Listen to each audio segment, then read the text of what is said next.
Towel. Tag-isa. Parang tingin mo na. Hi, ako nga pala si Yay, dating OFW na taga Cebu. Ngayon ay naninirahan na sa probinsya ng Luzon. Lumipat lang ako ng bahay pero sa probinsya pa rin ako nakatira. Isang ina na may munting pangarap para sa aking pamilya. Tara, samahan niyo ako sa kwento ng aking buhay. Magandang araw at mapagpalang araw po muli sa ating lahat mga ka-blessings. At sa nakikita po ninyo, gumala na naman po kami. Medyo malulubak-lubak lang tong daanan na pinuntahan namin. At mahangin na rin po pala, kaya ganyan na yung mga buhok namin. Siyempre, instant blower ka rin pag napunta ka sa lugar namin. At sa wakas, dumating na rin po kami sa pupuntahan namin. Dito pala kami pumunta sa may Japan Surplus ni Ate Cha. Medyo malayo lang po ito sa Kabihasnan din, tulad ng bahay namin.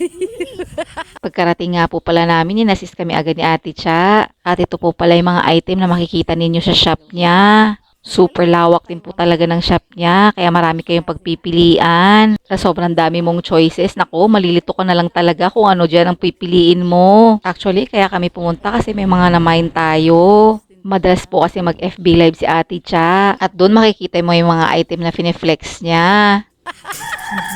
Towel. At yan na nga, nagsisimula na magbudol si Bulinggit. Siyempre, kailangan natin tingnan-tingnan si Bulinggit baka makabasag at puro babasagin to. Ako, nagbudol na atutong anak ko. It's making sound. Kunin daw niya.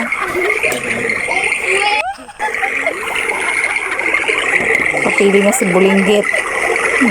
Tapos si Daddy may nakitang mga boots dito na pambata. Siyempre, pinilian na rin namin si Bulinggit. Isinukat na nga po namin para makita natin kung kasya ba talaga kay Bulinggit.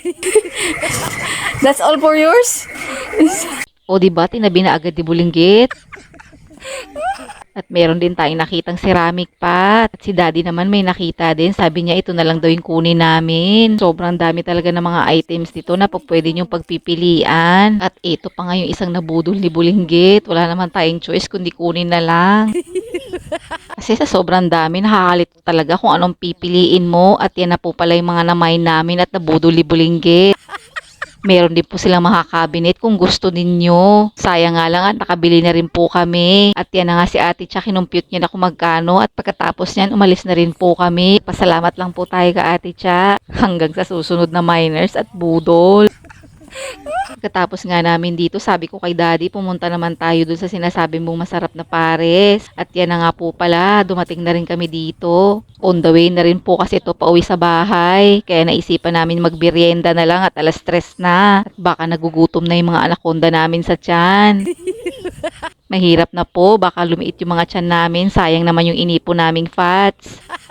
At yan na po pala yung mga in-order namin. Isang pares mami at saka isang pares with rice. Kuha lang sila ng kutsara at tinidor. Pagkatapos niyan, ito na yung mga condiments na ilalagay natin. Nagsabay pa nga yung dalawa sa pagkuha ng kalamansi. Patatakimin ko po muna kayo. Tara, samahan niyo po kung kumain.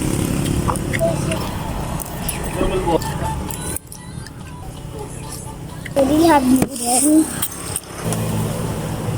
O, di ba natakam at naglaway rin kayo sa kinakain ko? O siya, yan lang po muna sa araw na to mga ka-blessings. Daghang salamat sa pagtanaw.